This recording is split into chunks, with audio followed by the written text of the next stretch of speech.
Oh.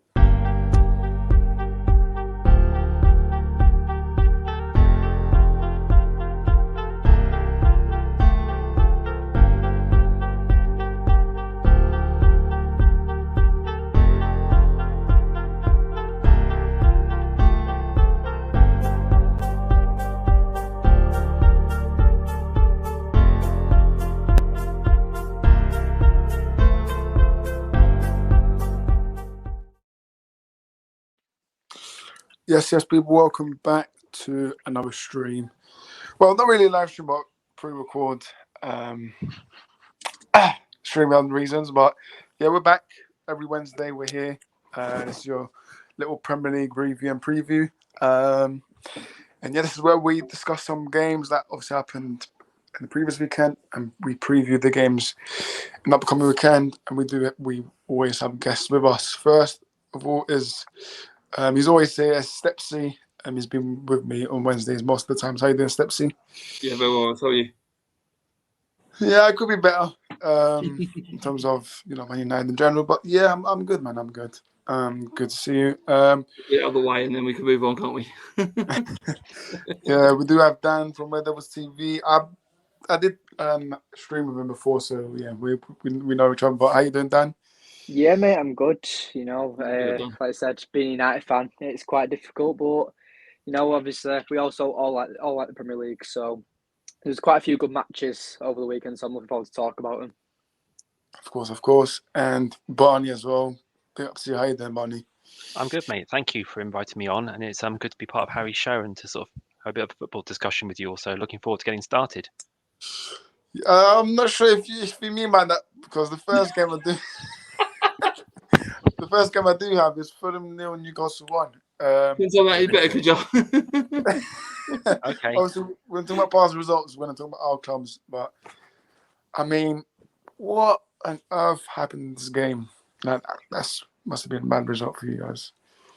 Well, yeah. I mean, I was at Craven Cottage at the weekend, and we've been in iffy form coming off the back of a defeat to Forest, and obviously the draw against Sheffield United. You think, this is Fulham, that we'd actually want to have to, respond, but we came into the game and we started brilliantly. We were pressing Newcastle and Tony Robinson, Castagne, where we were sort of running rings around their sort of back line, and we were making attacks down the wings. We were getting crosses in. We had chances from Willian, Muniz, Iwobi, I think, had a chance as well, but the ball just wasn't dropping. And this was the case for pretty much the first 30 minutes. We had chance after chance. And I just remember saying to myself, this is not going to be our day. And I think Newcastle sensed this. This is what I thought from their point of view. And they were, in a sort of dark arts way, they played it well. Their game management was good. They were slowing the game down. Their goalkeeper was occasionally going down, time wasting, and it disrupted our rhythm. And then we got frustrated, and it went on, and it reached half time. I thought, yeah, it's going to be one of those days. We're just not taking our chances. A sucker punch is going to happen. And then, what happens? We go and concede. But before then, we obviously have the disallowed goal. I don't know if you guys saw it, for a foul. It took ages to decide whether it was a goal or not. Match of the day showed it, yeah. Yeah, I think it was the right decision to, disallow it. But you think, right, okay, regroup, try and get the ball back and just, learn from that. But literally Newcastle kept the ball, and they grew. They had belief, and they kept pressing and pressing. And who was it again? It was Bruno. That was the goal scorer. Nice finish, to be fair. Set up very well by Harvey Barnes. It was a good finish, but that's what you pay. If you're not clinical, you're going to get punished. And Newcastle are a really, really good side. They've demonstrated this. They're in a good league position. They're going for Europe, and I hold my heads up and say, we are beaten by the side who, quite frankly, took their chance and they scored and we didn't. And it's, yeah, I look on it as 3 drop points. I won't lie to you, but it's football. Yeah, 100%. Stepsy, do you want to add your thoughts in this game as well? I know how Barney feels. I mean, we obviously are first in the Premiership. We've learned the hard way that if you don't take your chances, then you will be punished in the Premiership. There's no doubt about it. you can get away with it in different leagues. Like we were like sometimes in the Championship, but which was okay. But in the Premiership, if you squander it, they will punish you. It's that easy. Yeah, I agree with Barney. The goal, if the penalty was given, it might have been a bit soft, but it's at the end of the day, referee's discretion. I've seen ones given for less than that. So really, it was down to referee, and it's also down to VAR to whisper in their ear, go and say, actually, we think it might be a penalty, or no, it's not a penalty. Just whisper in their ear. You don't have to go to TV. Just whisper in their ear and say, actually, I think you made the wrong call. We think it's a penalty. Just go do it that way. I mean, and there's no it sounds all buts in, but yeah, I agree. It's been soft. Yeah, and then like I said, one shot, one goal from Newcastle. It's like a smash and grab, really. If from what I saw from today, they got one chance, they took it. Fulham huffed and puffed. Muniz had a couple of chances. Robinson. I mean, with Newcastle, it's hard, right? Because their back line is very, very weak. Dan Burn's not the fastest. Muniz can be quick. Orobi can be quick, and Robinson's got rapid acceleration. If they could get behind Barnes, they've scored. Because Burns is not the fastest. We found that out when they had banging on the ball, just run past Barnes every time of the week. But it was just that input up for them. If they just took one chance, it would be a whole different game. But fair play to Newcastle, smash and grab. 3 points? Spot on. Yeah. Dan, you want to add any of your thoughts? Well, I only watched the highlights in this game, so I didn't really watch it live. So from what I can see, and obviously we're looking at the stats and stuff, it looks like it's majority of Fulham. You had the higher percent possession, you had more shots. Newcastle seemed like the more aggressive side, committing multiple fouls and having that extra yellow card. I mean, it says here, Fulham had 14 corners. Like, realistically, obviously they probably haven't come from shooting on goal because you only had 4 shots on target. But this also comes down to taking your chances, like we've all said during this review of the match. And Fulham are not an easy side to beat. I mean, I call them United's, like, you know, what's it called, bogey team, you could say. No matter if it's at Craven Cottage or at Old Trafford, there's always an intense game between Fulham and United. I think back to the FA Cup last season, that was all Fulham until Mitrovic lost his head. And also this season at Craven Cottage, you know, a late Bruno Fernandes winner. Like, it's situations with Fulham, and I feel like Fulham have gone from that established yo-yo team from up and down from the Premier League to the Champions League, and what they've done under Marco Silva is brilliant because they've now established themselves as a mid-table team. So who knows, under Marco Silva or even a better manager, they might be able to progress even further and maybe one day compete for Europe. But as it stands, I really respect what Fulham are. And, you know, as Barney said about it being 3 points dropped, for me, I have a different way of looking at it. And I'd say that it's just no points earned. You know, there's multiple ways of looking at it because, like Barney said as well, he gave that respect to Newcastle. They are a brilliant side and they can beat anyone on their day. I mean, they give Manchester City multiple games. Same with Arsenal. Newcastle are a very decent side. So Fulham fans shouldn't really be disappointed in a game like this, losing 1-0 because, like I said, the stats don't lie, and Fulham seem like the better side when it comes to possession and shooting wise. But Newcastle just grabbed it at the end of the day because maybe they have more of an instinct in winning. I think they've got a few players back now because Harvey Barnes has just come back. He's got his energy, he's got his fitness levels back up now, and I mean, the Newcastle do complain about injuries, but they've got a few players back. They're starting to sort of put a few drops together. That West Ham performance where they came back was just no one saw it. But Barnes won the show then, and obviously, like Barney said, Barnes created this opportunity for Gameres. So if they get a few players back, and Isak's not far away now, they'll be pushing again. So it's not a shame to lose to Newcastle. It's just you playing them at the wrong time where they're getting players back. Yeah, exactly. My thoughts, obviously, look, obviously the game was at Craven Cottage, so I understand the frustration from the fans. Because the thing is, I did a preview on this when I on my own channel. I did say Fulham to win this massively, but you know, these results can happen, man. Like Newcastle, all they had to do is one shot, and if it goes in, then that's it. So that's according to the Premier League, or that's according to the Premier League, isn't it? I mean, that's the story of our season. If we go behind in games, we tend to lose. We're not very good at fighting back. Mm. I mean, that's one thing Mark Silver needs to like tell his players. Like when you're going behind, your heads still need to be up. But yeah, I don't some know, of I that. think I the still rate back Fulham, silver. man. Yeah, I The still rate thing Fulham. that let me just jump in here is that because the team I look at when I see Fulham is that it's not like you don't have any natural leaders. You do have, you could say, winners in your team, and you do have players in your team that know how to win. Obviously, you've got Willian, you've got someone like Andreas Pereira, you've got Paulinho. You know, you have got players in the team that Tom Kenny, who's a leader. him as well. Yeah, Tom Kenny, definitely. So at the end of the day, you know, you do have players in your team that can win. So would you say it's more a defensive issue? Because I really rate Leno as a keeper, but He's a good keeper, yeah. he's a great keeper, and I feel like that for that period of time when Arsenal originally sold him for Ramsdale, it took Ramsdale a while to adjust, and I saw Arsenal fans were regretting at first selling Leno, but at the end of the day, you know, Arsenal are now title contenders and they've got a new keeper because Ramsdale's now gone. But at the end of the day, like I said, I feel like Fulham fans shouldn't be disappointed. Yes, obviously I'm not a Fulham fan and you always want to see your team to win, but sometimes you also got to be realistic. Arsenal done that a few times though. They let Leno go too early, and they let Martinez go to Villa too early as well. So Arsenal shot themselves in the foot really with keepers. But Leno went to Fulham, new lease of life, and has done really well. I feel. Spot on. Yeah, you're right. He got the belief. I think Marcus Silva believed in him, given the team keeper first choice keeper, and he's relished it.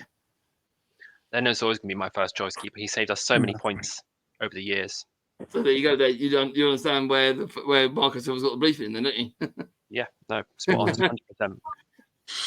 Exactly, but we've got another game to talk about.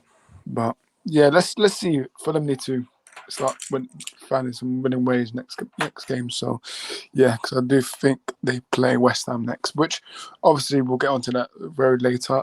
Next one that we will discuss, Stepsy, Luton's 2-1 win over Bournemouth, massive for Luton. I think Stepsy was at the game, so Stepsy, do you want to talk about it?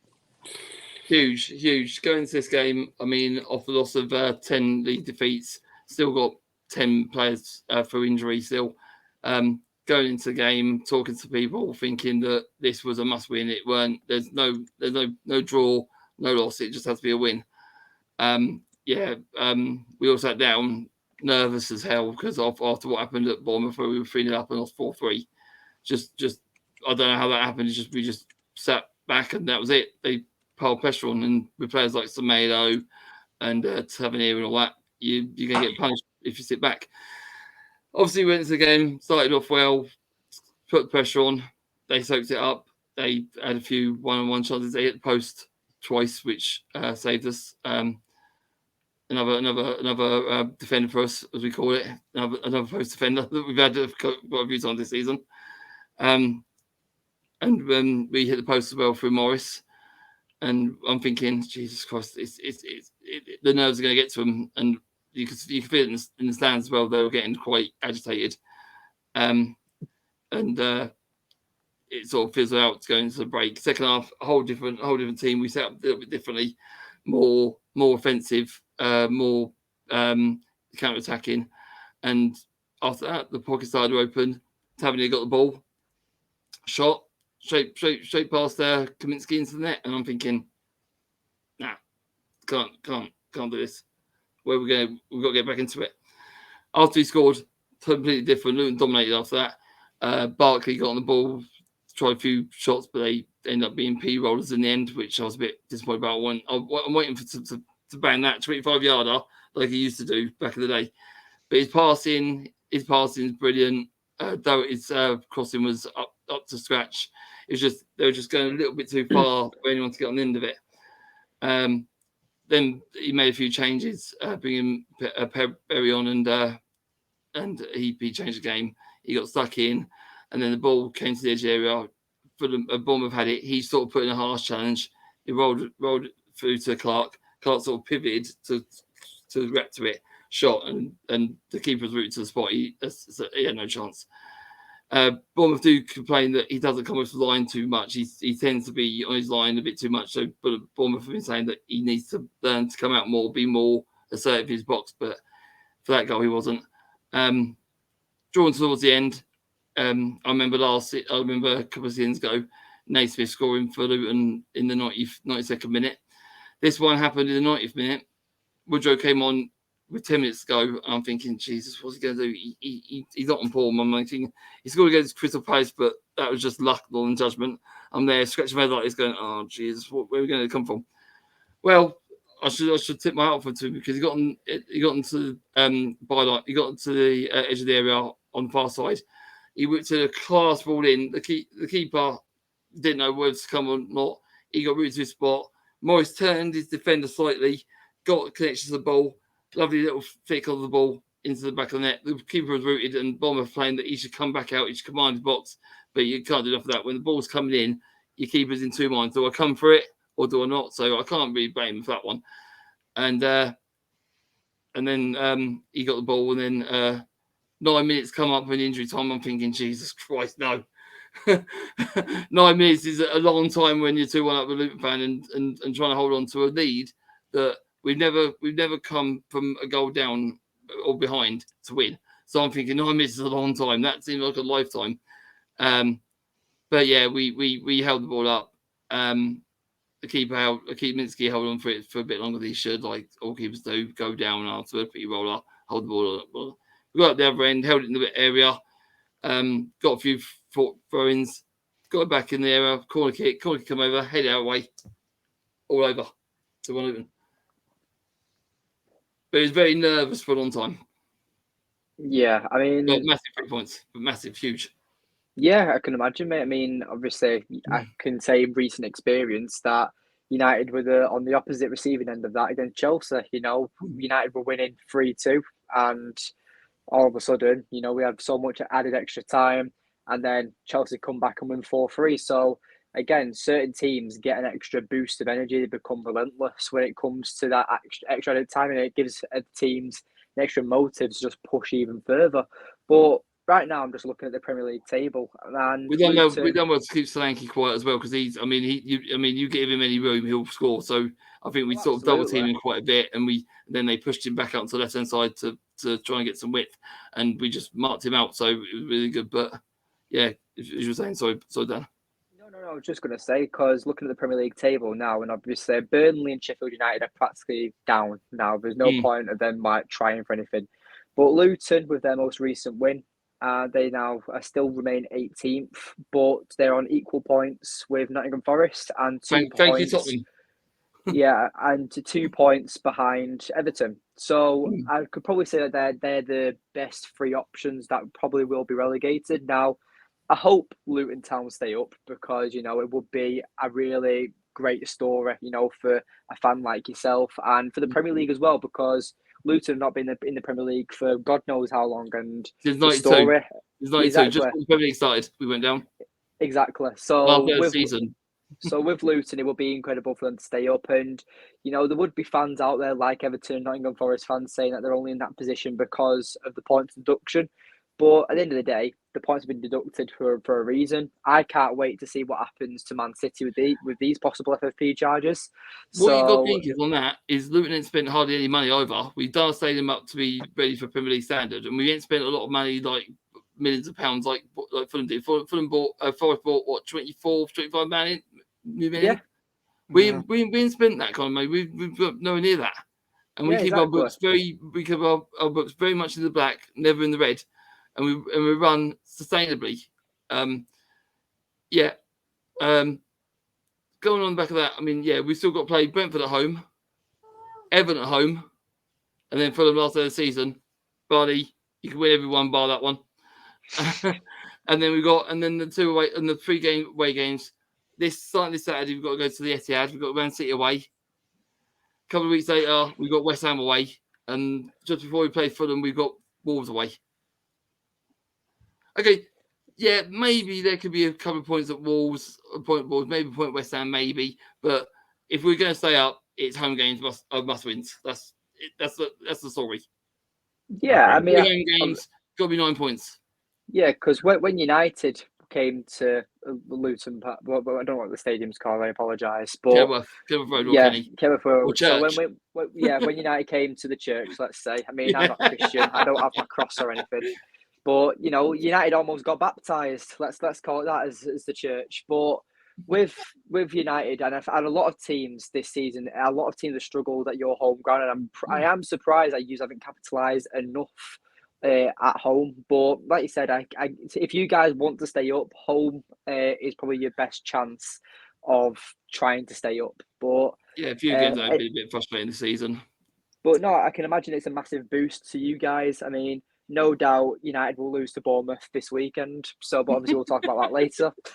But yeah, is there anyone else have anything to add about this game? I mean, I think it's just a great comeback from Luton, and that just keeps their Premier League survival hopes alive, I think. But is there anyone else have anything to add? No, I agree. They're showing real battle. I really admire Rob Edwards. I think he's doing a great job. Luton have a belief about them, and they just approach every game, I think, just without fear and just go for it. And it's just refreshing. I think Luton are a really refreshing addition to the Premier League. I think at the start of the season, I think we've shown teams a bit too much respect. And then obviously, I think the belief came in that we had to adapt slightly and not show teams as much respect as we should, because I think we have every right to be there as anyone else. So I think when we installed that we have every right to be there because we won the playoffs and come up through that way, that we had every right to be in that Premier League. And after we got the respect out of the way and started to adapt to the league, we've shown real grit. And I'm a team, and I'm really proud to be a Luton fan at this time. Yeah, even though with the injuries, which has really hurt our season. I mean, 10 first team players out, and you're bringing in fringe players. It does really hurt you because the team pretty much speaks itself. But if you can grind out results or put in performance, then you got to admire the team for doing it. Yeah, I mean, a lot of teams have been ridiculed with injuries this season. I mean, people say it's post-World Cup. People say it's just unlucky. It's some people that say it's due to fitness issues. We don't know why there's been so many injuries in football this season. The amount of ACL injuries I've seen for big players in all of Europe, it's been concerning to what's actually happened. And with the Euros being played this season as well, obviously, you could say the more established big players and bigger teams might be affected even more for next season. So only time will tell what happens. It's just that people complain about injuries, but big teams have got players that can come in. I mean, if Grealish got injured tomorrow, who they got Doku to bring on. If Man United lose one midfielder, they got another one to bring on. Luton haven't got. Mate. We really don't. Well, okay. I won't mention the name because you don't like him. But if one goes off, somebody can come on. I know, Orest. I know. If you don't like him, but I'm just saying there's players that could come on for different teams because they can still play. I mean, Luton haven't got anyone to bring on because we're playing a team that actually is a resource team. We registered 24 players this season, not 25, and we filled every position. I mean, when it comes to injuries, I think United fans really need to because I think we're the team that's been impacted the most. So no, Chelsea have been, but we're behind them with they've had. I think we've been impacted the most. No, so 15, Chelsea, 10, 12. Yeah, you've been impacted hugely with your injuries. Hugely. Injuries. Chelsea have had 44 injuries this season. Chelsea. United have 39. Yeah, they've got about 77 players on their books. Well, yeah, but still, obviously, the players have still been injured, haven't they? But at the end of the day, I see your point, and like you said, considering that Luton have got 10 players out in the first team, and like you've said, then yes, they are doing quite well, and obviously they are where they are for a reason. Then because obviously they haven't had their strongest 11. So would you say if you could bring back one player that's currently out injured, who do you think would be the best impact coming back for the rest of the season? That's hard because our defence is depleted. I want to defend it back, but Adebayo's a big miss. Adebayo, the target man up front, is a big miss. But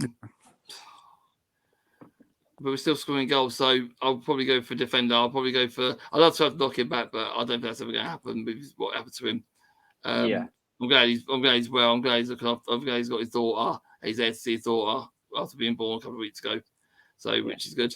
So yeah, defender probably Anderson. I'd like to have back or Osho to come back because we're still scoring goals. I'd like to have Adebayo there because he adds something different. But the way that our defence is at the moment, we've got one central defender and that's it. All the rest are out. Just give one defender back, I think. Okay, but fair there's enough. loads of players. There's loads of players you could mention. There's loads of players midfield. I'd like to have Lukonga back, Adebayo back. But it's just if you want, I think defence has to be a bit stronger. Yeah, We're still scoring goals at the moment. At least we're scoring goals. That's not the issue. yeah, because there's been times where you've lost games by 1 goal and you've scored like Most of 3 lost them by goals. 1 goal. Exactly, like you've Both games yeah. with you 1 goal. 1-0 and 2-1. Yeah, I remember that. Man City 2-1. Yeah. So what's the next game now? Man City away.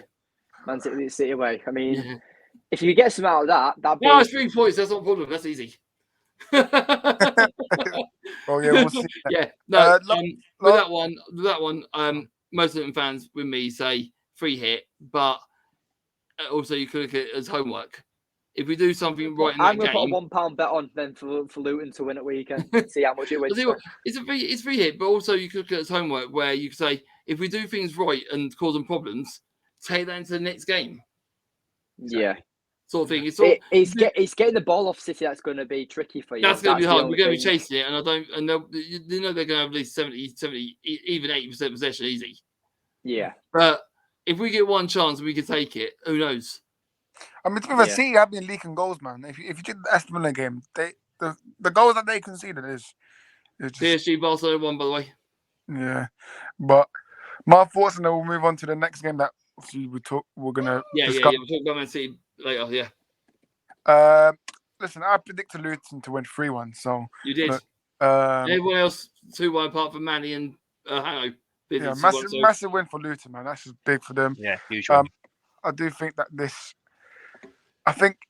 gives them a big boost in terms of staying up. I do think Luton will stay up, but I think they just have to go one game at a time, not get carried away. I know it's a good win, but I think Rob Edwards will tell his boys not to get carried away and focus. He's got the Premier League up there, and he hasn't added on no deducted points. And he had no deducted points and no more points deducted. He's kept it as it is, and if the points were deducted, we'd be 4 points adrift of everyone else. So he's kept that table in, saying, "Look, this is the table what it should be. Now you know what you got to do." Exactly. So no points off, no points for Forest off, no points for off. The table is what it would be without the deductions. Next game. It's the best way to do it, I think. Next game for me, this is 2 points dropped for me, but yeah, Man United 2, Liverpool 2. I mean, listen, good Klopp, mate. Last game at Old Trafford, you couldn't win it, mate. You didn't win it, so that's the only thing I'm happy about. Yeah, Klopp did not win here, but look, I thought first half was absolutely horrendous. I mean, everyone's seen the stats. What was it, 14 shots to 0? And then second half, I thought we turned up a bit. Mainu, fantastic goal. And so I thought both goals. I thought Bruno and Main's goals were both excellent, but really good. Yeah, I mean, for me, they give Mainu too much room, and what a I cracker have fish. seen the fouls. I've seen that video over and over again. That is not a penalty, man. No, I was doing a blue watch on with Bance, and we looked at it and thought, "Oh, Dallo, you silly boy!" And then when we looked at it again, we were like, "Hold on, actually, that isn't a penalty." Yeah. So Dan, I know I saw the video you did with Adam, but for me, I see this as 2 points dropped. I get where you're coming from, but the way I go into every game is that I'll do a prediction, and so let's say, for example, I said 3-1 Liverpool on Sunday. So I was there thinking that, okay, this is a point earned. But then I can see where you're coming from because we were actually leading the game somehow. We were 2-1 up. So considering that we go down and draw 2-2, then yes, I can see from your point of view that it is 2 points drop because we were in that winning position when arguably we didn't deserve to be winning it. I mean, the first goal of Bruno Fernandes, it was great instincts. He was brilliant. He was quick. We capitalised on that quantum mistake and just hit it over the keeper. Now, I watched the replay on that. I watched the replay on Bruno's goal, and I swear that Kelleher, the Liverpool goalkeeper, was just off his line when it comes to where he was out the box. Yeah. So if he had made that save, it's a red card. So I feel like that's why he puts his hand away, because he bottles it. That's what I thought. Yeah. Yeah. I think he put his hand away at the right time. Yeah. So at the end of the day, is it either a red card and Liverpool go down to 10 men, or United go 1-0? So, even though it was a mistake by Kwanzaa, I feel like Kelleher made the correct decision to not get a red card for the team. It would have been better for United, because I went to the game, and it was brilliant to see Maguire and Cambrella just communicating all game long. Maguire was telling him to relax, just to keep his head up. I love the part where Diaz and Maguire just squared up and got face to face. That was absolutely brilliant, because Maguire screams in his face, "Fucking come on!" It was absolute. It was mint. Old Trafford was mental, mate. And I was sat right next to the Scousers, so all game long I was just giving them shit. It was absolutely mint, honestly. But no, and with Kobe Mainoo's goal, it was. I honestly think the way he turns and hits it first time, arguably no keeper in the world is going to save that. No, it's top bins. It was quality. Top strike. It was a brilliant goal, and Kobe Mainoo only scores bangers. That's all I have to say. Wolves and now against Liverpool, he's absolutely brilliant. And what I love about Kobe Mainoo is that when I'm watching him, it's not like a player from the academy that deserves to play in the first team, like someone like Garnacho. He reminds me of a generational talent. He doesn't look like any youth academy player that I've seen before. Mason Greenwood, obviously, however controversial he is, he was a very good footballer when he came through the academy. But even Mainoo is better than him when it comes to the excitement and what he brings to this team. And the fact that he literally turns 19 in a few days is scary. But my only concern is that, is he going to be running to the ground and be ridiculed with injuries? Because at such a young age, I don't want him being injury prone, because you look at Pedri for Barcelona, he played, I think it was 75 games in a single season, and then the following season, and then the last 2 seasons, he's had multiple injuries because of how knackered he's been. There's that picture of him where he's on his debut for Barcelona, and he's this fresh, clean young kid. I mean, he looks like he's 40 years old by the end of the season. He looks like he's got a pension and a mortgage already sorted out for him. But a massive talking point. I mean, I was right, because it happened right there. Elliot, the pot noodle, I can't even say it works, it's not in my channel, but if it was my channel, I'd be saying a lot worse. But his hair looks like he's been dunked in a pot noodle. The diving scouse, honestly, I don't want to talk about it because it gets me angry. And because even in real time, I was shouting, that was never a pen. That was never a pen. I saw it. I saw Wan-Bissaka did not take him out cleanly.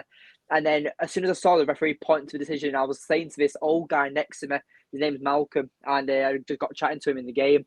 And he was like, I was like, it's all right. VAR is going to call it off. It's never a penalty. And he was like, are you sure? I was like, I swear to God. Anyway, VAR yet again bottles it and gives him the penalty, because they want to keep this title race hope alive, and it's all corrupt. But then after Salah scores the penalty, obviously we're all devastated. But I'm finding that clip on Twitter. I'm scrolling through everything to find that replay, and I showed Malcolm next to me, and I'm like, look, it's not a penalty. And he was like, bloody hell, you were right. So I was frustrated, and I can tell why when you say it's 2 points dropped. But for the expectations going into the game, I didn't think United were going to get anything in the game. So not that I'm happy, but it could have been worse, is all I can say. A lot worse. At least you can hold your head high and not have Liverpool fans giving you grief, going, we beat you again at Old Trafford. At least you can say, not this time. No, it's good. This season, Eric Ten Hag is undefeated when it comes to Liverpool. We beat him in the FA Cup and drew to them twice. So, Jurgen Klopp shit is all I have to say. Good riddance. Man. But Stepsy, do you want to see your thoughts on this game, Stepsy? I agree with Harry. I mean, I looked at that clip quite a few times where they showed it back and forth on TV, and I thirdly thought, Dallo, silly boy, and then I looked at it again and again, and I thought, you know what, that isn't a penalty. And like Harry said, Harry saw it right off the bat, and he said it weren't straight away. I had to look at it 3 or 4 times to actually make a definitive decision. It wasn't. So, but yeah, I think they were cool. I don't know why VR didn't overturn it because it clearly didn't. He got the ball before he got the player. So it's really, really weird one. It may be corrupt, how you might, but Danny might be right. But no, Liverpool played well, but fair play to Man United after their defeat in midweek, coming back and putting a performance like that, you got to give them credit. First time from Fernandes to tip over Keller quality. First time, didn't have to think about it. Knew what he was going to do and hit it, and like nestled in the back of the net, brilliant goal. And Manu, lovely turn, just to sort of get the ball, sort of push it in front of him a little bit to get the room to turn, and then hit it first time. Another spectacular goal, top bins. That'll be up for goal of the month, I should think. Easy. Oh, definitely goal of the month, easy. Yeah. So yeah, I give credit to Man United, and I'll agree with Dan. I think it's more of a point gain than 2 drops. Yeah, I agree with that. Yeah. Barney, do you want to see your thoughts on this game? 100%. I'm behind you guys. Obviously Liverpool will be disappointed. They had so many shots in the first half. It was about 28, I think. They should have been 3-0 up at half time, quite frankly. But United show their, credit to them for battling back and getting a draw from it, because I didn't expect that based on that, the first half. So yeah, it's an entertaining game for the neutral. I enjoyed watching the highlights. So yeah, I think Manchester United can go away from that. Definitely a point gained. Yeah. I don't know, Dan, if you saw this, but I was scrolling on Twitter here. There's one video where I think the ball goes out of line, then the linesman tells one of the United players to play on. Like, for me, they are doing their best to, put this title hope for Jurgen Klopp, man. Obviously, last season, Premier League, we know how it is, right? So for me, yeah, man. I just look at that Manu goal. For me, should have been the winner. That should have been the 3 points. Absolutely. The main tournament. But the fact that we were in that at the end. But we know how these referees are like, man. We've seen it. Spurs at the beginning, the handball. Now we've seen it, man. We've seen it. So yeah. But Liverpool, yeah, Jurgen Klopp, you can keep crying, mate, because you still haven't beaten Ten Hag this season. So yeah. Let's see if that damages the title spot. Yeah. So now we're gonna preview the games. This weekend we've got some interesting games. Certainly. Some are big games, some are not. But let's see. First game we do have is Newcastle versus Tottenham. This is a big one because Tottenham have to, they have to win. No, we don't. We want to keep Champions League up. If you're a United fan, Orest, we don't want Spurs to win. I don't care if I'm on a Spurs channel or not, Harry boy. Spurs are not allowed to win. United need No. I don't want Tottenham to win. I'm just saying it's big for both teams, yeah. It's big for both teams, I do think Newcastle will win this, but because we know our Spurs, that when they go to tough areas, can they do it? Like, can Ange possibly turn this side into a big side? Because obviously, I don't know if you guys remember, but before Ange, when they used to go to Newcastle, if you guys remember when the fans left early, I think first 20 minutes they was losing some mad scoreline and the fans went early. So yeah, now it's a test for Ange. I'm gonna say 2-1 Newcastle, but anything can happen in this game. Stepsy, what do you reckon, Stepsy? I like Newcastle. I don't like where they put the fans, because I went to Newcastle with the fall, and they put you so high up in the stand, like you could even see God when you're up there. I'll try to shake his hand, but you won't have none of it. So, but yeah, you're up high. But I mean, even though you're up high, it's a good enough view. You can see goals going in. So, but yeah. St James Park. It can be a fortress for Newcastle when the fans get going. I mean, they really get going. They bark out and make a song, and they really do feel that. You can feel the atmosphere picking up, and all around the city, sort of when they're singing, you can hear it. Tottenham, yeah, good side, but they do have weaknesses.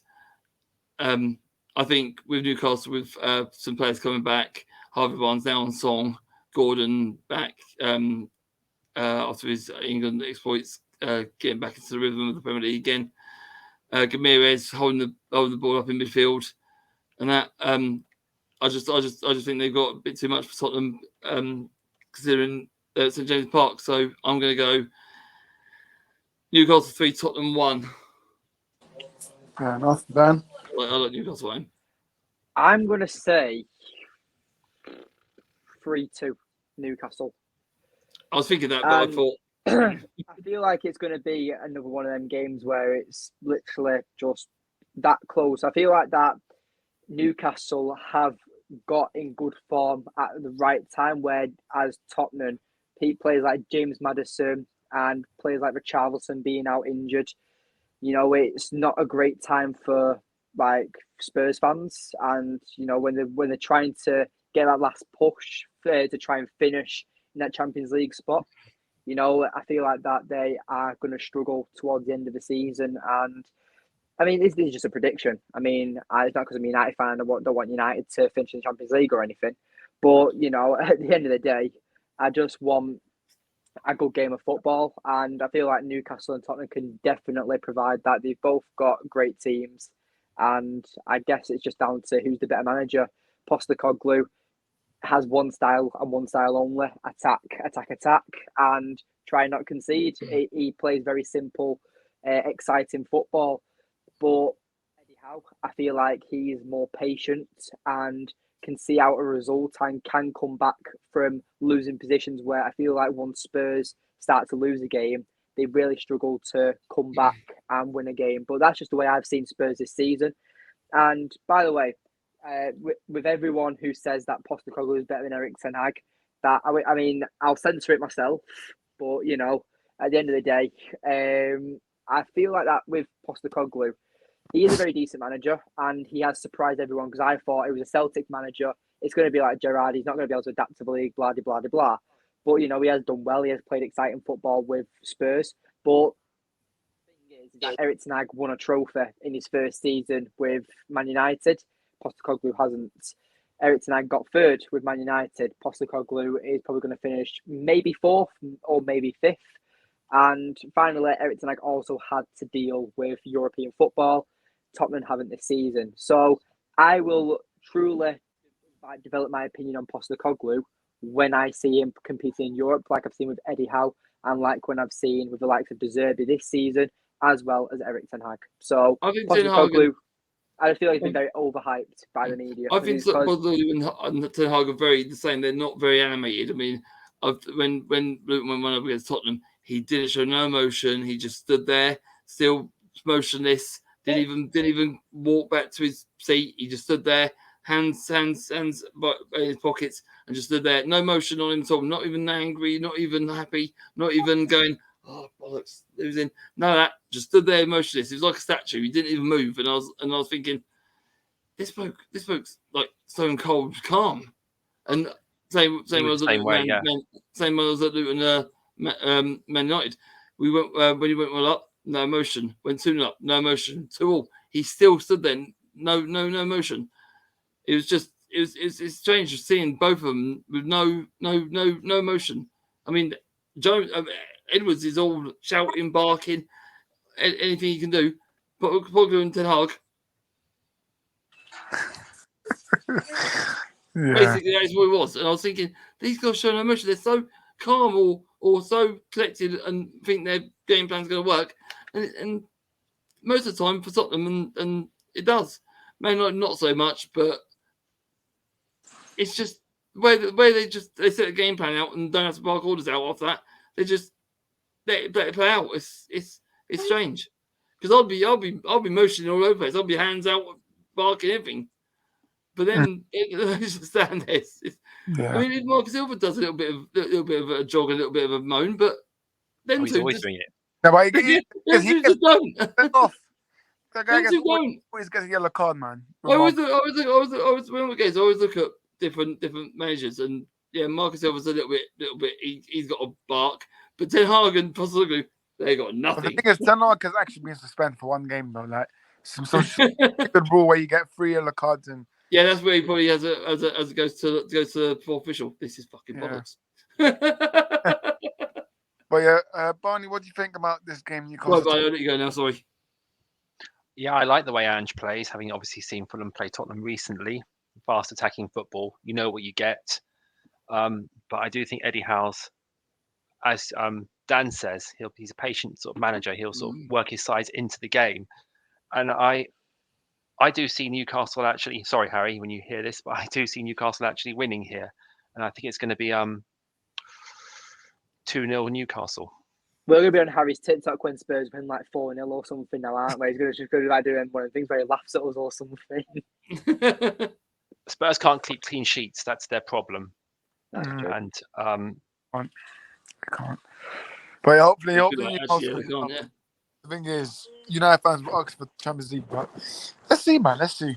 Let's see what happens in Newcastle game. Next one, we've got Brentford versus Sheffield United. I mean, I'm gonna say 2-0 Brentford. I mean, surely they have to win. So I think they will, but you just never know with Brentford this season. They've been so hit and miss, but I do think this is the time where they will win this match. So 2-0 Brentford. Stepsy. Obviously, I've got a lot of eyes on this because obviously Sheffield United down there. Brentford are sort of near us, 4 points adrift, and we've got to play them coming up in 2 weeks' time. I'd like to see Brentford lose this, but it's going to be very tough. Sheffield United, I mean, yeah, okay, you could say they got nothing to play for. They did get a point up for them. They have picked up 1 or 2 points here and there. Brentford played one style and one style only, like Mr. B said, and we said it on your stream a couple of times, that he has a style and he hasn't changed it up like he used to last season. He used to get his board out and change the little buttons, little sticks around and say, you want you to go here, you go here, you go here. And he ain't doing this season. He just has one style and that's it. Sheffield United, obviously, yeah, no cohesion their side. I mean, they got to go to Liverpool to make it 1-0, but then Liverpool stepped up another gear and beat them. I do like Gustavo Hamer at Sheffield United, but I don't think he's Premiership ready. He tries hard, but it's not his style of play, I don't think. I'm going to go my head into my heart. I'm going to say Brentford will win this 1-0, but I'd like to see a draw, but I can't see it. Not for Sheffield United. Not away. Yeah, Dan. They drew with Chelsea. Yeah, but Chelsea's shit anyway. Well, we lost to them. So I mean, they beat us, shitter. but I don't agree to that. I say it was a lucky for them. I say went 3-0 up. We got 3-2, so we should have got another one. But it was offside. So yeah, Yeah, Dan. I know what you're saying. I know what you're saying. Sheffield United do have a tendency to do the unthinkable, but if Tottenham does play one way, they might get a draw. But I just think Brentford have just got just a little bit more than them. yeah, I agree. Brentford need roughly, I'll say, 6 more points to be safe. They get 3 points here, they know if they've done it. The thing is, though, is like United, it depends what mentality they actually have now, because they know they've gone down. So what do? They just soak it up and just try and disrupt what they can with the Premier League. That's what you should do when you're down. Play for Obviously, prize, isn't it? Well, obviously that's what you want to say, because obviously you don't want to go down, do you? You want to see Brentford lose and stuff, don't you? But at the end of the day, I think this has got probably a 3-1 victory for Brentford. I think. Right, guys, Enough, Barney. No, I totally get it. I totally understand that. Sorry, say again. I totally understand where you got 3-1. I totally understand it. I think I'm going for a Brentford win here. I think Sheffield United have nothing to play for now. We know they're down, but Brentford, they have disappointed me this season, I have to say. I expected a lot more of them, and well, they just shouldn't be down there, quite frankly. They've underperformed. I've always rated Thomas Frank. I just think whatever reason, he's just not getting the best out of his players this season. But I think they'll have a little bit more than Sheffield United, so I'm going for a 2-1 win to Brentford. Fair enough. So, Brentford wins here. That's fine. Except from Stepsy, No, I said one of Brentford, but I like to see a draw at least, or Sheffield United just come from get some miracle. But like I said, they are down. They're not playing for nothing now. Yeah, they are playing for pride, okay.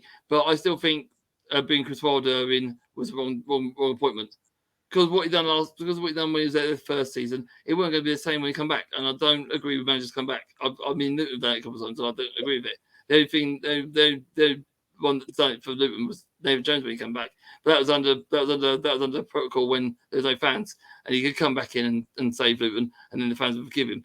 I forgive, but I don't forget. So, but it was good. It was good time for Jones to come back when there was no fans there, because if there's fans there, it might have been a little bit more disruptive, and I don't think he could Luton up because the fans would have run his back. But yeah, Wilder was a royal appointment for me. They wanted someone in to try and galvanise them. Chris Wilder's not the man to do that. Yeah, and next game we do have is Burnley versus Brighton. I'm gonna go with 2-1 Brighton win. I think Brighton will win this, but it could be a close game though. You never know with Burnley. Like obviously they got a draw last time, so you just never know with Burnley really. But I'm gonna say 2-1 Brighton. Stepsy.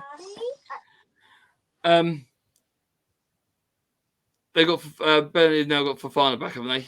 After his suspension or his injury, haven't they? Yeah. Obviously, what they done at Chelsea was quite remarkable. Really, I thought Chelsea had that in the bag, but obviously Burnley got something out of nowhere. I think Burnley. It's strange because they play the same style they did in the Championship. I've said this numerous times. They've gone with the same style they did in the Championship. They beat it at the Championship, hands down, but they haven't adapted to what the Premiership is. The Premiership is the Championship. Their football is stagnant to Championship. Premiership will eat that up all day long. You play Championship football against Premiership sides, they'll eat that up. And I think the way Vince Company's gone about it, I think I know he's a big name, he's a big star, he's won numerous championships with Man City, but I think they should have got rid of him because the way he was playing is what the style he's playing is what he done in the Championship. It works in the Championship, but the Premiership is totally different. We had to adapt, different style, little tweaks here and there, and we had to start change our style, and we've done it. Burnley haven't done that, and I think Brighton established Premiership side now. I know we beat them 4-0, but that was an off day for Brighton. But I think they're a good side, and I think they've got some good players. Welbeck can score from anywhere where he's on fire. Partly's a good player on their wing. I like Pedro Porro. He's not Pedro Porro. What's he called? João Pedro. Yeah. João Pedro, ex-Scum, Watford, could score goals as well. So, but Burnley, their style just doesn't suit the Premiership, and that's why they're down where they are.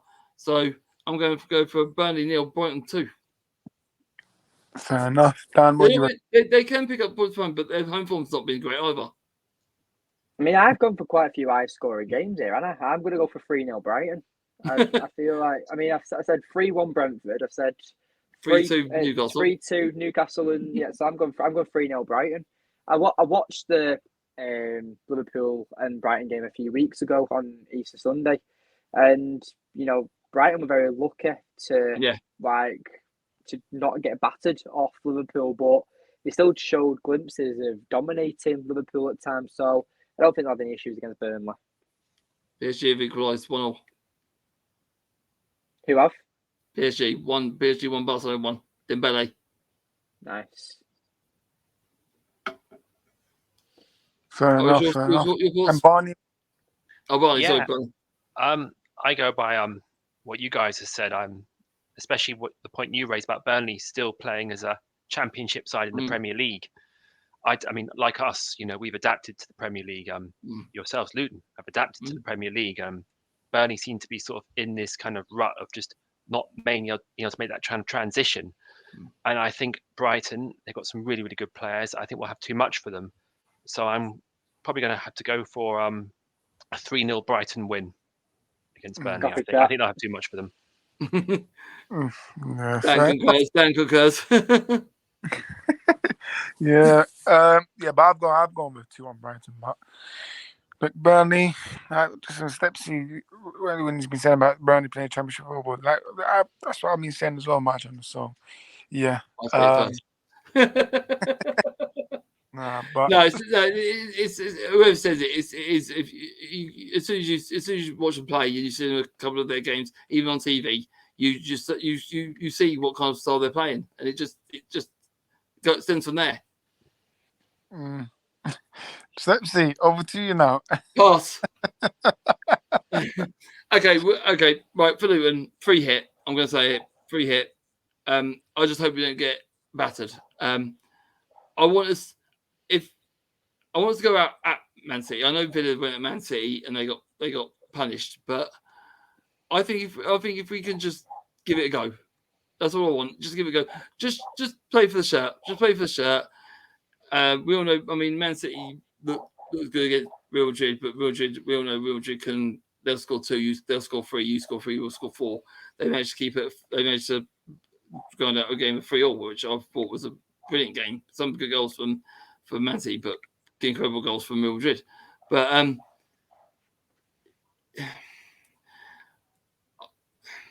don't know where we go. I mean, if they score, hopefully there'll be pockets there that we can exploit just a little bit. I mean, I want to test them. I don't want us to. I'm not saying we'll kill them because we won't. They're world class team. We all know that they're World Cup champions. They're only a couple of points from the Premier League, and we all know the way Man City play. When they've got 4 or 5 games left to go, they'll win them all. It's just what they do. Champions do that. I think we'll score. I really think we'll score.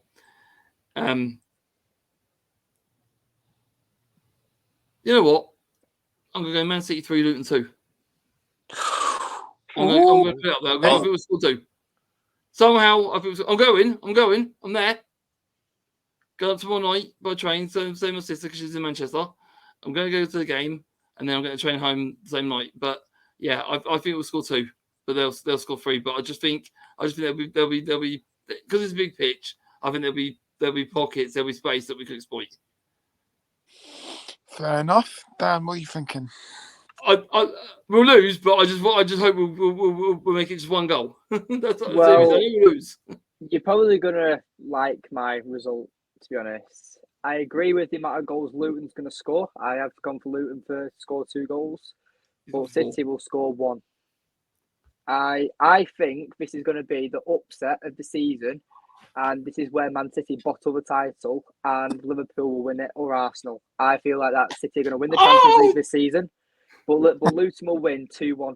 Dan, where do you live? Because I'll come from Man City. So your house. We win 2-1. Come to your house. I'll kiss you.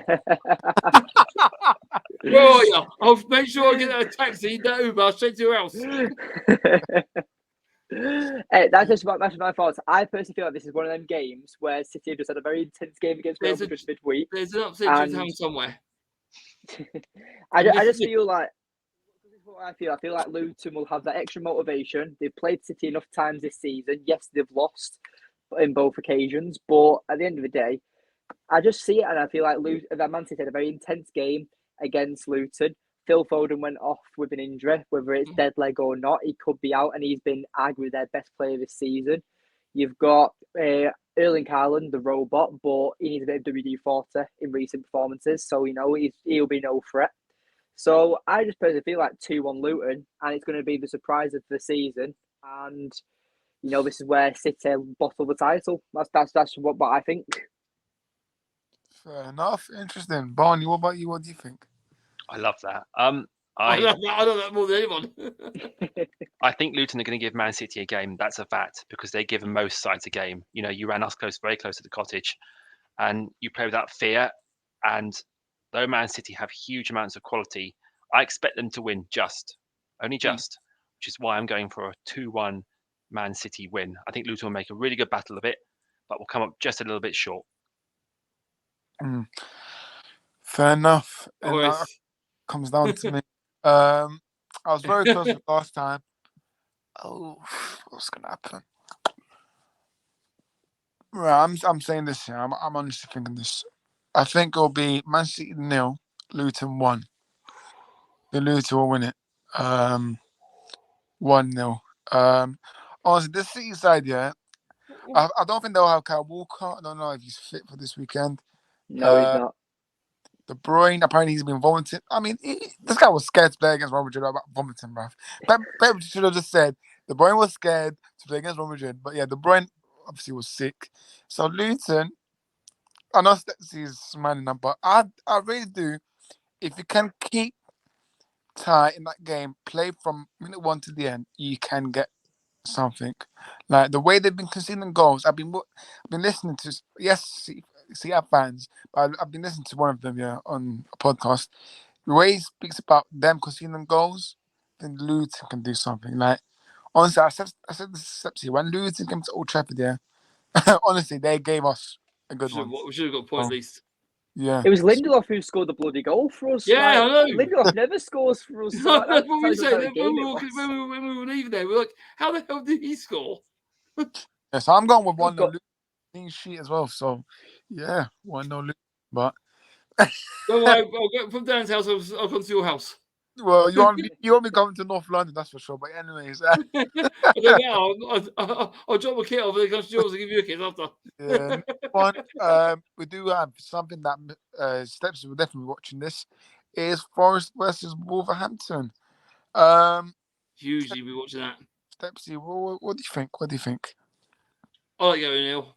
I think he was unlucky against Fulham. Did he beat him 2-1? Or who did they beat last weekend? No, they played Villa, I think. Villa. Was it Villa because they lost 2-1?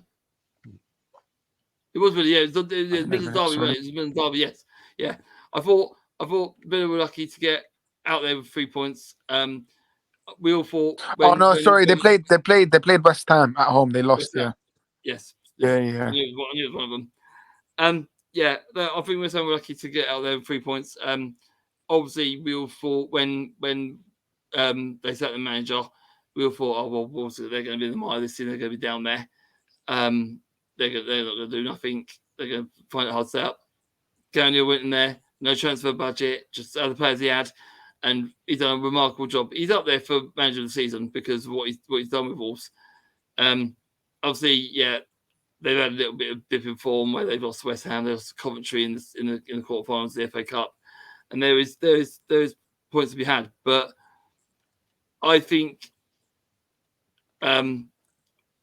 with Neto fit and Wang, I think he's near enough back.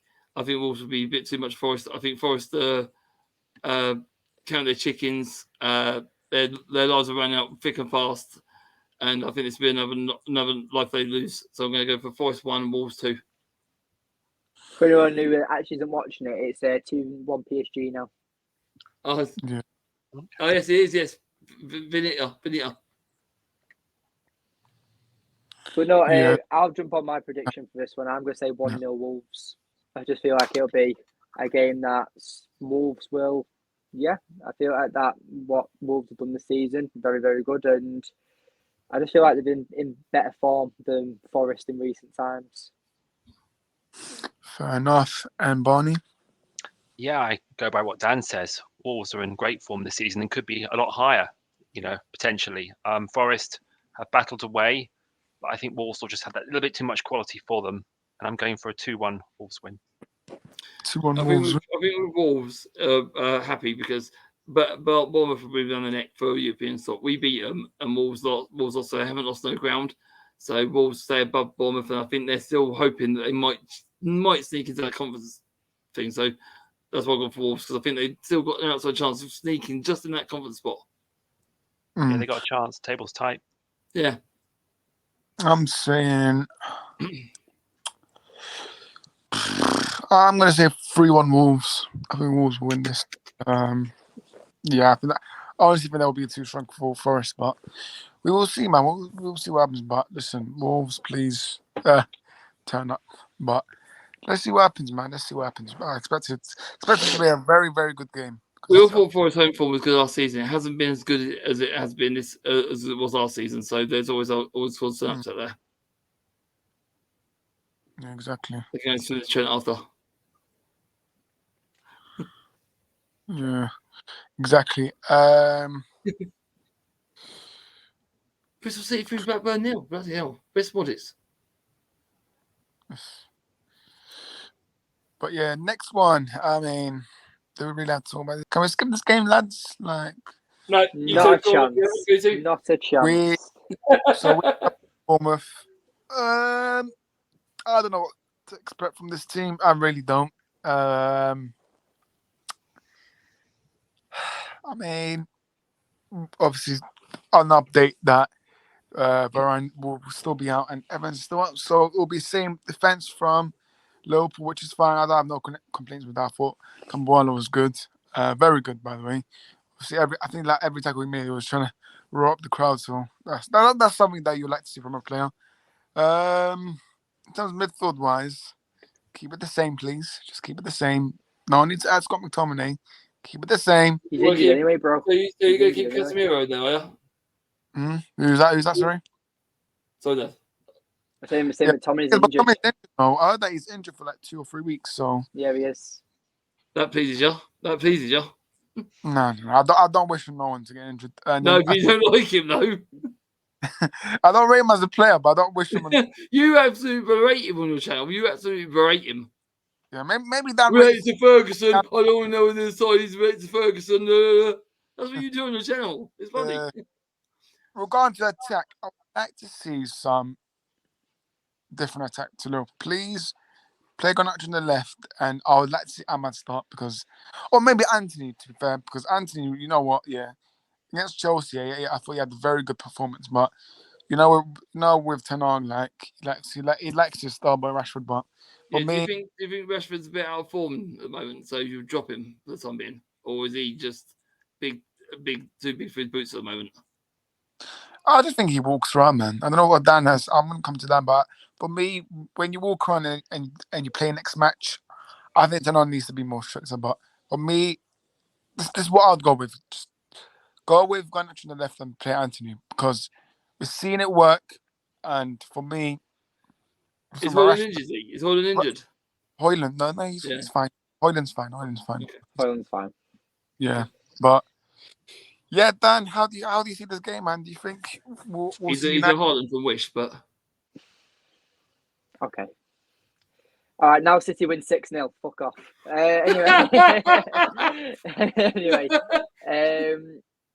so going into this game, I feel like this will be the first game in a while where we see United actually having a convincing win performance. We'll get revenge from Bournemouth from at Old Trafford when they beat us 3-0, and we return the favour by beating them 3-0. And I just feel like with what I saw against Liverpool, a team that, despite being dominated for the majority of the game, we were unlucky to concede the goals we did concede.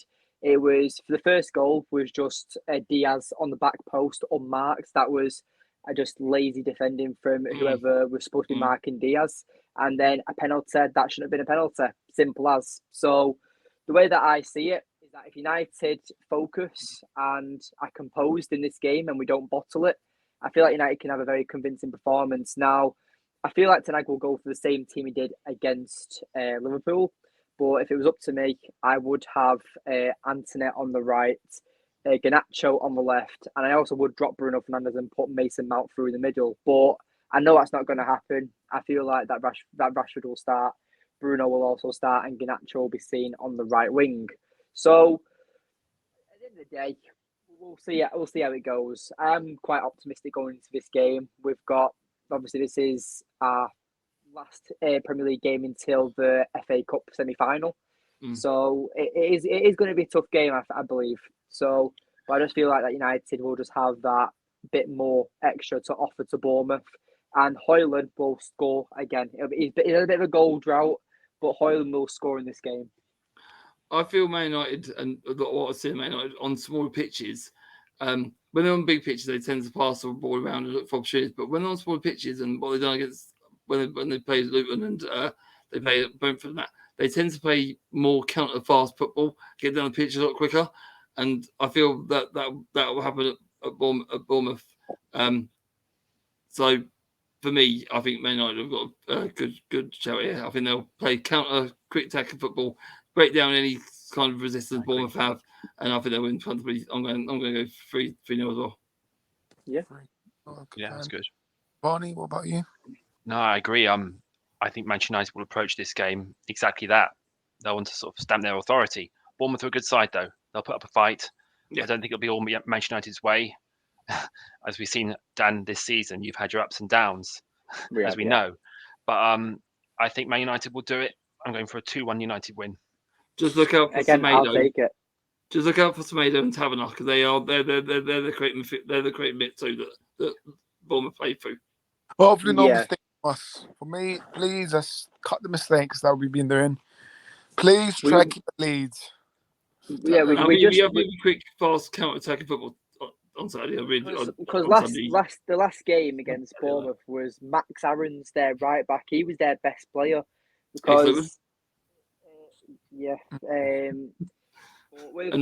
Aaron, with Max Aaron's, it was the fact that Rashford was playing.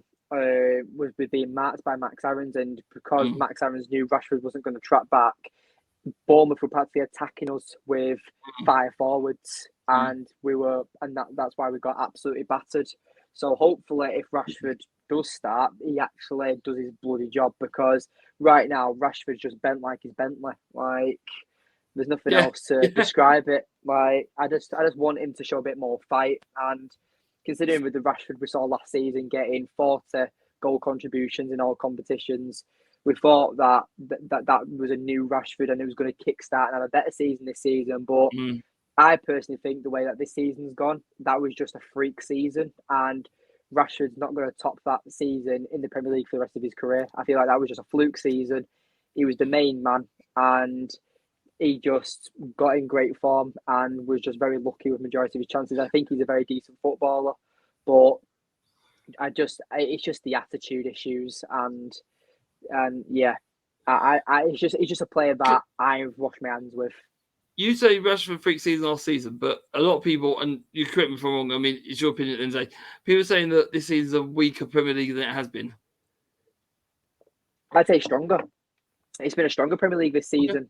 The fact that we've got a 3-team title race, you know, when's that happened in recent years? It's always been City or Liverpool or Arsenal. Like, it's never been a 3-horse race, and I feel like with the mid-table upsets and other teams just pushing with certain teams like Newcastle and Brighton getting used to European football, as well as Aston Villa as well. I feel like that this season has been a quite decent one for the neutral, you could say. There have been a lot of good games. There have been a lot of upsets this season. And as a United fan, obviously, I am disappointed the way our season's gone. But I'd say that the quality in the Premier League this season has been the best I've seen in such a long time. Do you think it's nice to see teams like Luton be mixing it up in that league? Not when they're beating us or making us like struggle, but yes, I'd say that. Like I said, is it good for football? Is it good for football? It is good for football because the Premier League has been considered is in that category as the Farmers League now. Obviously, you've got Bayern Munich with the Bundesliga, but this season Bayer Leverkusen have shocked the world. But as well, PSG, the French league, that's normally seen as considered as a Farmers League. Inter Milan with Serie A, that's considered a Farmers League, and Man City is the same with the Premier League. You know, it's considered a Farmers League with them. But I do enjoy seeing upsets, especially with the title contenders. I do wish my team was there, but at the end of the day, they're not. So I will just enjoy the upsets when they happen. Yeah, exactly. But let's just see what happens. But at the end of the day, we need to. I think Tottenham surely learns his mistake to not take off Garnacho off, because there seems to be a lot of energy loss in that area. So hopefully, just get the 3 points and get the job done. For me, I'm going to go with I'm going 3-1 United. So we'll score, yeah. Yeah, I think we'll score 3 goals. I think we'll concede. I think it'll be a silly goal that we concede, but I still think we'll win. But listen, we need to get revenge. Do you think we'll score then Solanke? Do you think we'll like not mark Solanke properly? Do you think someone if they score, I can see it be a Semedo. Yeah, it can't be a silly goal, but yeah, I can see Garnacho scoring. I can definitely see Hoyland scoring. I can see Garnacho scoring. Yeah. I'm gonna go with Casemiro header as well. So, yeah. Casemiro header. Ooh. Yeah, Not seen one of them in a while. I don't see Casemiro score many with his head, so that'd be interesting to see. We'll see. But yeah, we're moving on to Sunday games. We do have Liverpool versus Crystal Palace. Yeah. 3-1. 3-1 Liverpool. Yeah, I'm just going to say 3-0. Stepsy. Yeah, Palace then. I think they're safe now. So I think Liverpool, they're gone off to play for. I think they're safe. So I'm going to go for Liverpool. I'll go for 3-1. Fair enough, Yeah. Barney. And I go for 3-1 Liverpool as well. I think they have too much for Palace. Fair enough. Moving on to the next game. West Ham versus... Barney, you're with you. Right, okay. Well, our away form is not great, as it's well documented. But every game's a chance to sort of make amends. We've shown promise in every game we played, even the ones we've lost. We've played well. This is the annoying thing. In most of the away games we've actually played in, we've had our chances. We've had possession. Just remember, West Ham got by Leverkusen Thursday, so that might be a little bit. In terms of prediction, it could go either way. It really could. Depends which Fulham really turn up. I think we'll just play the way we do, as we always do. It'll be either a 2-1 West Ham win, or I think possibly a 2-2 draw. But I'm going for a 2-2 draw. Fair enough. Dan, how do you see this game? I think from when I've watched Fulham this season, which has only been a handful of times, I watched them against Spurs in the pub mate a few months ago, and I've watched them both times against Man United. And I'm gonna sort of agree with Barney, but I'm gonna kind of flip it around. I'm gonna say either 2-1 Fulham or 2-2. Oh, okay. Fair enough. Stepsy? West Ham got played by Leverkusen on Thursday. I think that'll be a tough game for them. Obviously, by Leverkusen, Bayer Leverkusen are undefeated. They're going to have a tough task. I think they're going to try and chase Bayer Leverkusen around. Coming into Sunday's game, I think there'll be a few tired legs. West Ham, not the easiest place to go, but I think for them with no game in midweek, got enough on the training pitch to get some points across for Marcus Silva. I'm going to go for West Ham 1, Fulham 2. Okay. I'm going to go 3-2 Fulham. I think Fulham will win this 3-2. It's going to be 5 goals and Fulham win it. I like it. But because West Ham, obviously, they got, Stepsy said, but that Bayer Leverkusen game is going to be insane, man. Like, West Ham can, imagine West Ham the team to beat Bayer Leverkusen. That'll be crazy, man. That'd be headlines all over the back pages, wouldn't it? That'd be crazy. Yeah. Oh, Moise, do it for us, man. Do it for United, but yeah. I just think that game will be pivotal for Fulham because I mean they'll be chasing that game West Ham to try and get a victory to try and take that back to Barney because I think West Ham are home, aren't they? First leg. Yeah, it was West Ham. Yeah. And I think they want to try and I think they want to try and get some kind of victory over because but that would be produce tired legs, and that's why I think Fulham will have it. Fair enough. Next game we do have is Arsenal versus Aston Villa. Arsenal off the TV. Arsenal cheating last night. I don't know if you guys saw it, but yeah. But yeah, listen, I reckon Arsenal win this. They have to win this. Like those 3 teams, Arsenal, Liverpool, and City, they cannot drop points. They cannot draw or lose the next remaining games. But I do reckon Arsenal will win this. There's no Douglas Luiz because he obviously got picked up a yellow card in that match against Brentford. So yeah, I reckon it'll be a 2-0 Arsenal win. Stepsy. Yeah, I mean Arsenal last night. I mean Saliba and Gabriel were at fault for the Bayern Munich goals. I mean you give them a sniff and they'll score. It was a penalty. Gabriel went in on him and took him out. It was a silly mistake. It was going nowhere. Does anyone think that second one is a penalty? Yeah. No. Yeah, I do. Oh. I do. Well, yes and no. Like I said, I've seen them given. I've seen them not given. There's no VAR that should intervene, so it was referee's discretion. But yes and no. But I think maybe just. But it weren't given, so obviously it weren't. Yeah, Gabriel was silly for the first penalty. I mean, Kane, beautiful penalty. I mean, Raya moved way too quick, and Kane went, "Oh well, thank you. I'll go that side then." Easy little side foot. I mean, it was a P-roll. I could have scored that way when how Steve went the other side and just nailed. Silly from Raya. There are mistakes in that Arsenal backline at the moment. They've been strong all season. I mean, when I saw when they played them, I thought Stephen and Gabriel brilliant. I thought the only way that they're going to win this is they have Caulfield to break them apart. Because if he could break the wall China, he can break the Arsenal defence. So, but no, Bayern showed those cracks there. I think Villa will look at that. But I see Arsenal win this. I'm going to say Arsenal 2, Villa 1. Fair enough. Ben? 4-1 Arsenal. Oof, okay. Shut back. Yeah, out the park. Barney? I have to back Arsenal. I mean, their record since they lost to us, I think they've not lost a single league game since. And I think they've just got too much form at the moment. They're red hot, so I can only literally. PSG Barca 3. Okay, my apologies. Arsenal 3-0. Fair enough. It'd be at home. Yeah. And obviously, last game, Chelsea vs Everton. I am saying 2-1 Everton. Everton win this. What? Don't be saying that. No, honestly, because I think they're going to be absolutely rattled. Are you really trying to put us down as mud as it is? Now, you know what? Yeah.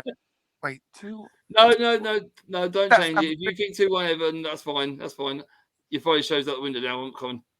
No, What's your 2. Friday show? But listen, you never know with this game with Chelsea, because they draw to Sheffield, then they win the next game, then they lose. So Chelsea, listen, I just don't think they've been pleasing at all to watch. I mean, the table shows are where they are. So, yeah. No, fair enough. No. But Stepsy, what do you reckon? Good follow about me. Stepsy, what do you think? I want Chelsea to just. I think Chelsea, yeah, like you said, they are hit and miss. They want to get back on track. They're now in the top half of the Premiership, so I think they want to push on. They've got an outside chance of making it. I don't think they will, but they've got an outside chance. I think they'll look at it and go, if we can win every game from now, there might be an outside chance. But it does revolve around other people losing. But Evan, okay, Calvin started scoring again, but they've been easy. One was a penalty, and one was basically if he missed, it'd be the shock of the season. So, but they still find it hard to score. I thought that when they had 1 or 2 players back, they'll start scoring again, but they haven't. Chelsea can score goals. It all depends, like a lot of people say, what Chelsea turn up. I think they'll be up for it. I'm going to go for Chelsea 3, Everton 1. Fair enough. Dan? 2-0 Chelsea. Chelsea, Barney? Chelsea have had a weird season, very up and down. But I think this is the game that they'll be looking to win, so I'm going for 2-1 Chelsea. 2-1 Chelsea. See, Orest? See? Fair enough. All Chelsea wins. Well, apart from mine, but we'll see. We will see. Because honestly, this Chelsea team, I just don't rate them. I said they are up and down. Of course they are. We all know that. I mean, the Burnley result was the one that picked out in my mind that I thought they'd spank, and they didn't. And I was like, wow, this is a Chelsea team that isn't on form. But like I said, they beat you. They've gone to the top half of the table. They want to push on now. Exactly, but yeah, make it respectable. But make it respectable before Podge on the door. Yeah, that was all the games. Obviously, we'll wrap up. Everton's point deduction. What do you reckon? What do you think about that? It's strange because they were talking about it, them appealing it, and it will be made by the 25th of May, which is a season, which is a week after the Premier League finishes. Now, if they did, like I said that it was going to be on next season, but if it was to do this season, then the final day doesn't mean nothing to the bottom teams. You've got to think Sky, BT, Radio 5 Live, TalkSport, all them put loads of money into that final day to cover it. It's like they do the top of the table and they do the bottom of the table. They look at that and they put all their money into it for it to be a great day for the Premier League. Who goes down, who wins the title, who stays up, miracle seasons, all that. If points deductions go to appeal and they're doing it for this season, then I can see most of these top leagues going, well, nothing's decided. Fuck off. Nothing's decided. So why should we put money into it? Fuck off. So I look at it as if they make it decide, okay, there'll be no more this season, we'll move on to next season. Fine. Companies will stay, they'll look at the final day. If they decide that they're going to push the point deductions this season, the final day will mean nothing. So it's up to the Premier League what they decide to do. I hope you're right, Barney, that the point deduction won't happen this season. It'll be 2 points next season or whatever they decide. But if they do this season, then the final day is going to be a mystery to everyone. Because I was listening to the Luton podcast. They're saying if Luton go relegated, but they don't know if they're going to be relegated because of the points deduction thing, then that puts a disadvantage to Luton about recruiting for next season because they don't know if they're up or down.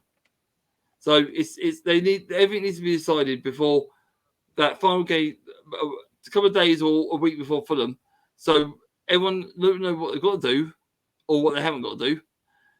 And same for Forest, what they've got to do, what they ain't got to do. All the teams down there that are fighting for that last place to stay up need to know what points are deducted and what points stand. If it happens like the 25th of May, then it puts everyone at disadvantage. No one knows if they're down. And there'll be a big inquest about it. Luton will make an appeal. Everton, if they go down, make an appeal. It just makes a mockery of the Premier League if it's done like that. And if you give them points, I don't think you should appeal. You should take your punishment. Luton back in the day got minus 30, and we weren't allowed to appeal. So one more for big clubs, one more for another. It's just making a mockery of it, and I want it sorted out before that final day because I want to know if we've got a win stay up or if we've got to wait till that 25th and make a big song and dance about it. Fair enough. Personally. Barney, what are your thoughts on it? I agree with everything Stepsy says. I mean, clubs can't be left in the lurch. I mean, I've never agreed with points deductions anyway. I mean, my other half's a Derby County fan. His club almost died. Yeah. It died as a result of points deductions. And I saw, it was horrible to watch. And you got these clubs who get punished and certain other clubs who don't get punished or delayed punishments. It's always the smaller clubs who end up worse. So, Luton, for example, they're having to wait now. It's stress, it's anxiety for all these clubs, not knowing what their future will be, planning for transfers, budgets for next season. Just sort it out. Decide one way or the other and just get it done. And then we can concentrate on the football because that's ultimately how the table should be decided, not what happens off the field. Yeah, I agree. So what would you? So, because for me, I feel like that. I agree with you guys. Mid-point deductions throughout the season is the wrong way of going about it. Do any of you guys have any idea of what the correct way of going about it is? Would you just say financial deductions, or how would you say? I agree with deductions for one reason because there's clubs that are fine for clubs like Chelsea, Man United, Villa, or whatever. They got money there it's a slap on the wrist, and they go, "Oh, we'll just throw money." Okay, then.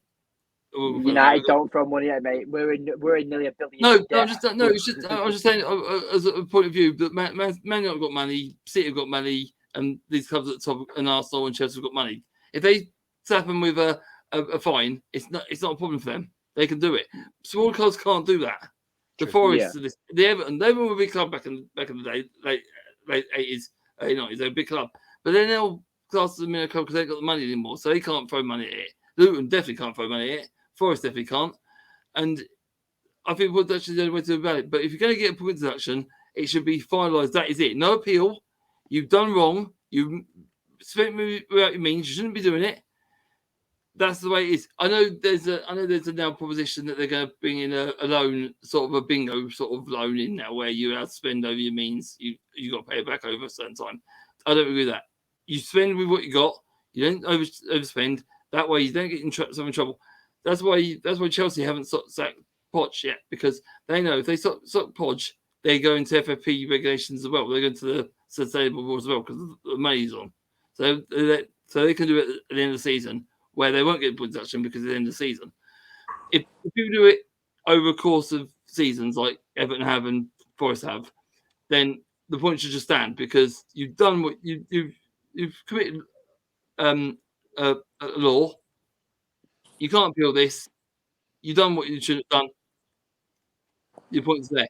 City, they should be. I think they should be relegated. 115 rules there and got a point deduction yet. Sorry, I know people say, "Oh yeah, but they will get the punishment." No, they won't because Man City make Premier League a lot of money because a lot of people watch them, the merchandise, the financial gain they get, the Premier League for Man City being there. That's why they're delaying. I think another one. They can. That's where people say, "Oh, because it's 115, Premier League have to take their time with it," which I don't think that's true. Well, there's 115. Why don't you got some 115 points then? You broke every rule. 115 points down. But they won't do that because of the profit and sustainability the Premier League get Man City being who they are. More interest from overseas because of Abu Dhabi and all that. All this interest is why the Premier League won't do it as quick as they've done Everton or Forest. It's the same. It's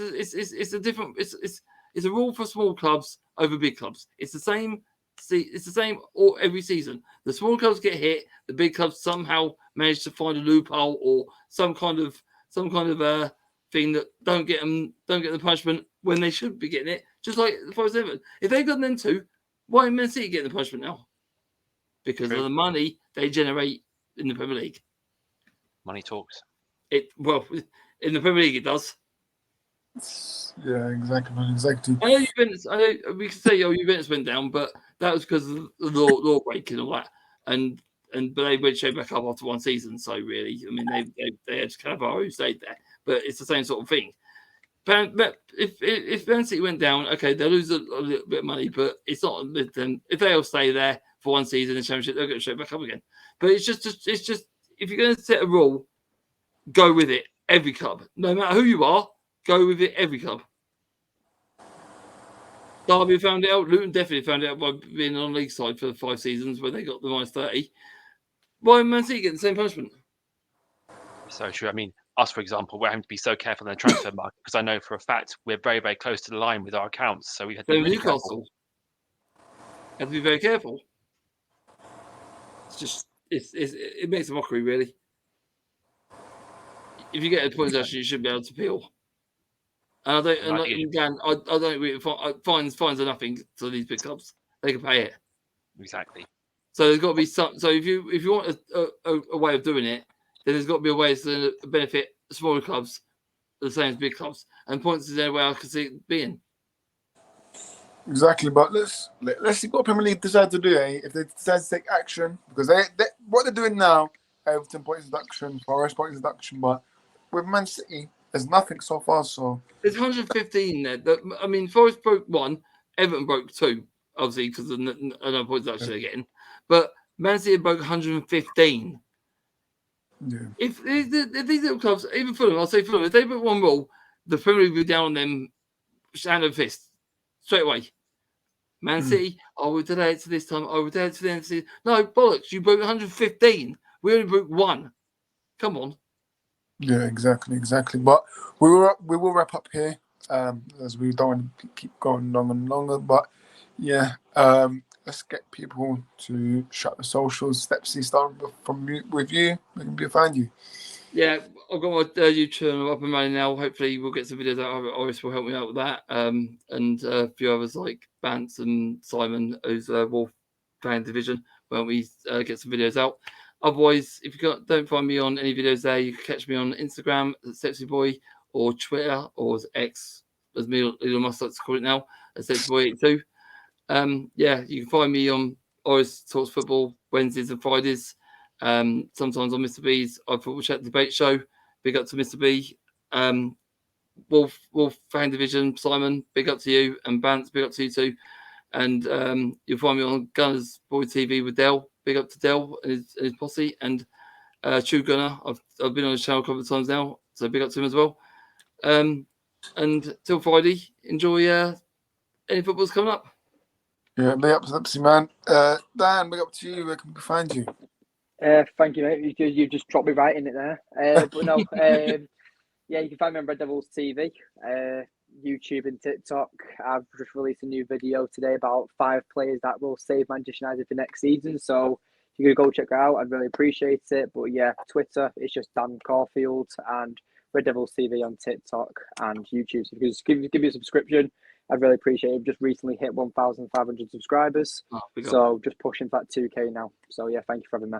Okay, big up, man. Is McTominay in that top 5 list? Is he on that list? McTominay on that list? Pardon? Is McTominay in that list? No, it's buying players, not selling players. So, but I do mention McTominay. I mentioned the perfect McTominay replacement, someone that's equally as good as McTominay, but actually can play football at the same time. So, you're not having Barkley. I don't want Barkley. Well, Mr. Radcliffe does. No, it was fake. Ratcliffe can just go and search that silver spoon. Last but not least, Barney, big up to you. Where can we find you? Big up, Barney. Big Big up, up, Dan. mate. Yeah, you can find me on Twitter, Ambrose Barnaby. I'll be on there, so give me a follow. And just a shout out to Harry, Scarfy Spurs Talk, for having me on this show. It's been great to talk to you all this evening, and hopefully on much more in the future. Yeah, big up Harry for always organising this. Yeah, big up, Harry. Every Wednesday, great idea, man.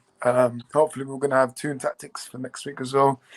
And yeah, because we did tell him about Harvey Barnes, but he didn't believe us. So yeah, we need to speak to him about that. I said that when Tunes was on here. I said, Harvey Barnes will come good. Yeah. Yeah. Make sure you guys do smash the likes on this to record the stream. Subscribe to Harry's channel. Do check out my own channel, Orest Football on YouTube. I think I'm like 8 away from 500 subs, so hopefully let's get there. Be Hanno, you got to be Hanno. yeah. But yeah, do check out Stepsy's channel. We're gonna do some streams. I'm gonna help him out, obviously, with my channel as well. We're gonna both do like multiple streams. So yeah, it should be fun, man. It should be fun talking about the great Luton and how they should go in for McTominay this summer. So yeah.